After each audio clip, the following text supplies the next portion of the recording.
السلام علیکم ورحمۃ اللہ وبرکاتہ۔ اللہ سبحانہ تعالیٰ قیامت کے دن اسی طرح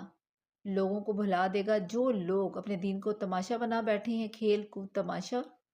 جو دنیا کی زندگی میں لگے ہوئے، ان سے متعلق اللہ سبحانہ تعالیٰ فرماتا ہے کہ جنہوں نے اپنے دین کو تماشا اور کھیل بنا رکھا ہے اور دنیا کی زندگی نے ان کو دھوکے میں ڈال رکھا ہے، تو جس طرح یہ لوگ اس دن کو بھلائے ہوئے ہیں، بھولے بیٹھے ہیں کہ قیامت کے دن کو بھول کر یہ جو زندگی اس کو کھیل کود تماشا بنا کر جی رہے ہیں، دین کا مذاق بنا رکھا ہے، تو ایسے لوگوں کو قیامت کے دن یعنی کہ جیسے کہ انہوں نے ہماری آیتوں سے یعنی کہ منکر تھے، اسی طرح آج ہم ان کو بھلا دیں گے۔ قیامت کے دن اللہ سبحانہ تعالیٰ بھی ان کی مدد نہیں کرے گا جو دنیا کی زندگی میں اللہ کی بھیجی ہوئی کتاب قرآن پاک کو پڑھتے نہیں ہیں، غور و فکر نہیں کرتے، اپنی زندگی اس کے مطابق بسر نہیں کرتے ہیں، تو اسی طرح اللہ سبحانہ تعالیٰ بھی ان